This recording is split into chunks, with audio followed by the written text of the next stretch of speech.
दोस्तों कहते हैं कि मुसीबत पड़ने पर पड़ोसी ही सबसे पहले काम आता है, लेकिन भारत के साथ ये मामला उल्टा है।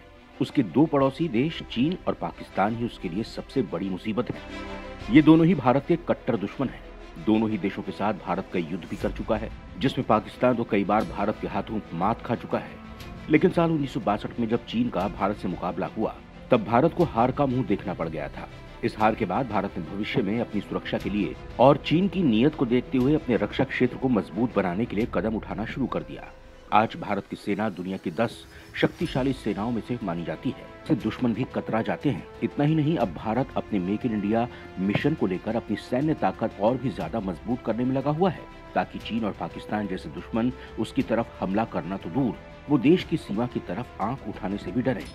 इस मिशन में भारत कुछ हद तक कामयाब भी हो चुका है। वही भारत की कोशिश देखते हुए उसके खास दोस्त रूस ने साथ देने के लिए हाथ आगे बढ़ाए हैं, ताकि भारत अपने मिशन में जल्द से जल्द कामयाब हो जाए। बताया जा रहा है कि डीजल इलेक्ट्रिक पनडुब्बी बनाने के लिए रूस भारत की मदद करेगा। रूस के साथ से भारत को क्या फायदा मिलने वाला है, इस पनडुब्बी से भारत की ताकत कितनी बढ़ जाएगी और चीन पाकिस्तान की क्या हालत होने वाली है, ये सब हम आपको इस वीडियो में बताएंगे। तो आप हमारे साथ वीडियो के अंत तक बने रहिएगा। दोस्तों, भारत का पाकिस्तान के साथ कश्मीर को लेकर सबसे बड़ा विवाद है, जिसे एक दिन भारत अपने कब्जे में ले ही लेगा।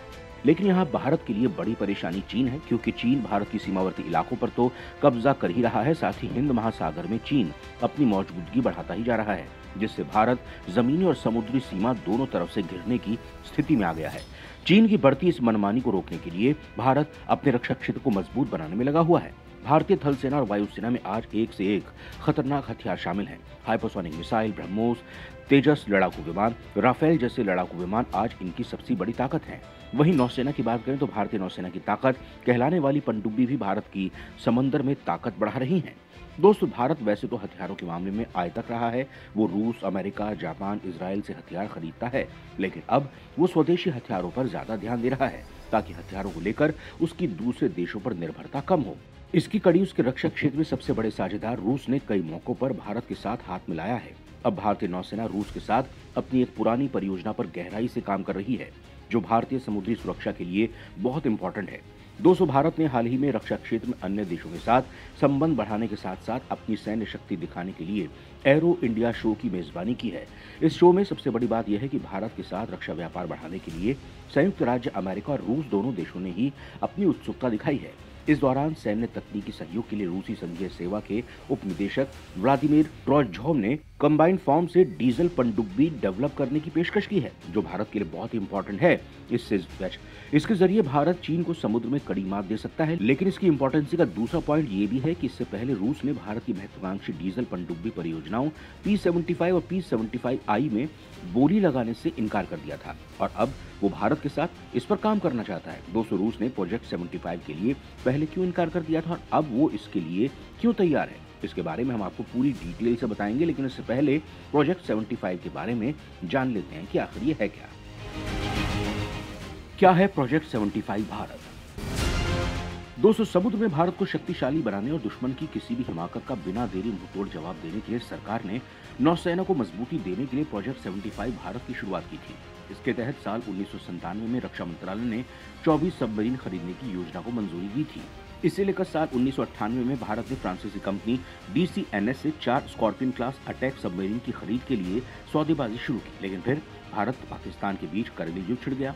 इस युद्ध के बाद भारत सरकार ने चीन पाकिस्तान के खतरे अपने रक्षा क्षेत्र को ज्यादा मजबूत करने के लिए कड़े कदम उठाने शुरू कर दिए। इसके लिए ही भारत ने 30 का लक्ष्य रखते हुए प्रोजेक्ट 75 को औपचारिक आकार दिया। इसके तहत 2030 के अंत तक 24 परंपरागत पनडुब्बी के निर्माण का लक्ष्य रखा गया है, जिसमें 18 परंपरागत और बाकी 6 न्यूक्लियर सबमरीन्स की बात कही गई। इस प्रोजेक्ट 75 भारत के तहत पनडुब्बियों का भारत में ही निर्माण करने की महत्वाकांक्षी योजना शुरू की गई। मेक इन इंडिया के तहत बनने वाली इन पनडुब्बियों को विदेशी कंपनियों की मदद से भारत में बनाने का लक्ष्य रखा गया था।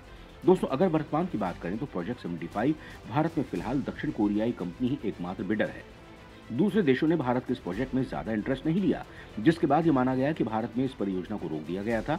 लेकिन नौसेना प्रमुख ने दिसंबर 2022 में नौसेना दिवस से पहले इस प्रोजेक्ट को फिर से शुरू करने को लेकर मंशा जाहिर कर दी। भारत का यह पक्ष आने के बाद रूस ने इसमें अपनी रुचि दिखाई। दोस्तों, मौजूदा मोदी सरकार ने देश की सीमाओं की सुरक्षा पर विशेष ध्यान दिया है। सरकार में न सिर्फ रक्षा मंत्रालय का बजट बढ़ाया गया है, बल्कि सशस्त्र बलों के लिए उत्तम हथियारों की भी व्यवस्था पर विशेष जोर दिया गया है। इसी के तहत वायुसेना को दुनिया का सबसे तेज लड़ाकू विमान राफेल मिल सका है, तो थल सेना को भी तमाम अत्याधुनिक हथियार मिले हैं। इसी क्रम में अब केंद्र सरकार इंडियन नेवी को और अधिक शक्तिशाली बनाने में जुटी है।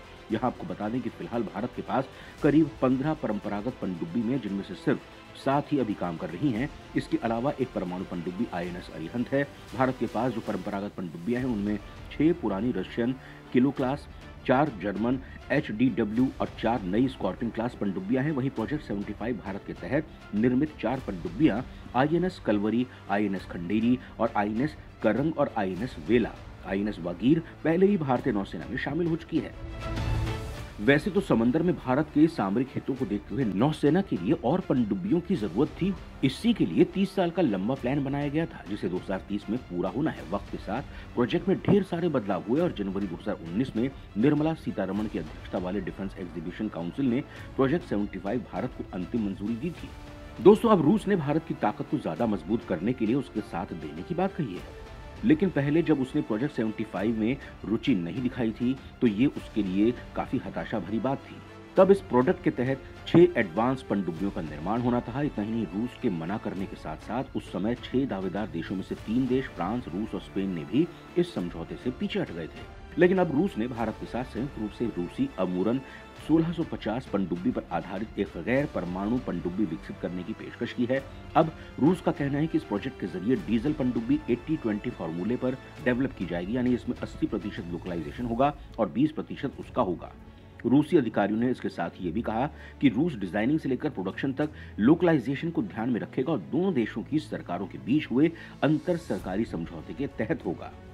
दोस्तों, भारत रूस के साथ तो अपनी नौसेना के लिए पनडुब्बी बनाने का काम तो कर ही रहा है। इसके अलावा वो फ्रांस के साथ भी अपने महत्वपूर्ण प्रोजेक्ट पर काम कर रहा है। आपको बता दें कि फ्रांसीसी मूल की जिन 6 कलावरी क्लास सबमरीन्स को इंडियन नेवी में शामिल होने का प्लान किया गया था, उनमें से 5 शामिल की जा चुकी हैं। ये सभी लंबी दूरी की गाइडेड टॉर्पीडो के साथ साथ एंटी शिप मिसाइलों से लैस हैं। इसके अलावा इस कड़ी की 6ठी सबमरीन को साल 2022 में स्कॉर्पियन यानी कलवरी क्लास की सबमरीन INS वागशीर को प्रोजेक्ट 75 के तहत लॉन्च कर दिया गया था। ये बेहद आधुनिक नेविगेशन और ट्रैकिंग सिस्टम से लैस एक डीजल इलेक्ट्रिक सबमरीन है। इसमें कई घातक हथियार लगे हैं जो आने वाले समय में समुद्र में इंडियन नेवी की ताकत को बढ़ाने का काम करेंगे।